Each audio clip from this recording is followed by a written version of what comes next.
I'm sure we are all seeing how good Arsenal have become, most especially with the wonderful club depth. Not just the depth, with wonderful players. Arsenal have become a club where when a good player got injured, you don't get worried about who will replace them. You only get worried about if when they come back, they will be able to regain their spot in the starting 11. That's how great Arsenal have become. When Gabriel got injured, so many of the opposition, so many haters were celebrating, saying, yes, he's their best man at the back. He has injured now. They will be porous in their defense. But you saw the match against Tottenham now. Does it look like Gabriel was not in that game? Of course it doesn't. Piero Nkapie did the job excellently. Mosquera didn't even have time. He only got little playing time. The defense was still rock solid, to the extent that people is beginning to say, if Nkapie repeat this performance or maintain this performance, when Gabriel comes back, will he be able to walk straight into the starting 11? That's what Arsenal have become. Or are you going to talk about the case of these two I'm displaying now? Ebere Chieze and Martin Odegaard. When Odegaard got injured, we were like, hey, he's our best creative midfielder. He dictates the game. Apart from being our captain, we see him as a dependable midfielder who is able to dictate the game when necessary. But with what Ebere Chieze has done so far since Odegaard got injured, it has become a debate and a very valid argument on if Odegaard should walk into the team directly when he comes back from injury and sending Eze back to the bench.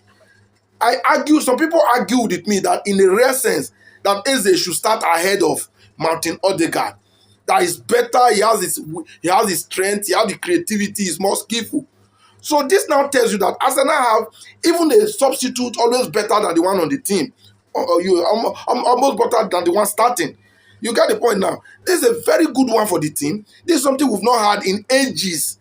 So this is what I want Arteta to make positive use of, or else he will be shown the door.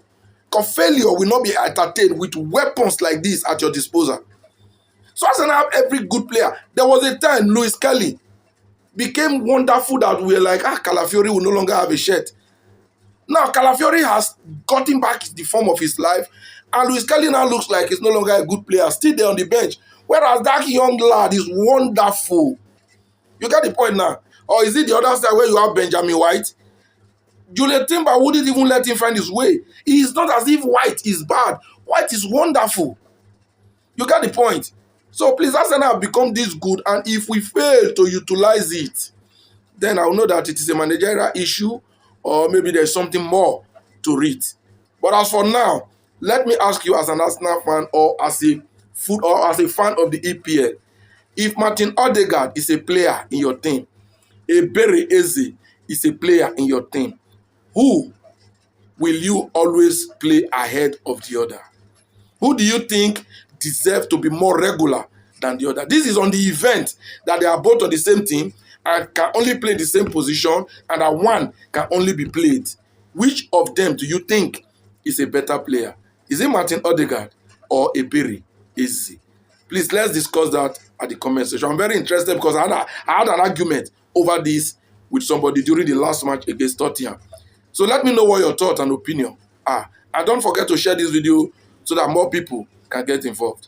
Thank you, and I see you again in my next video.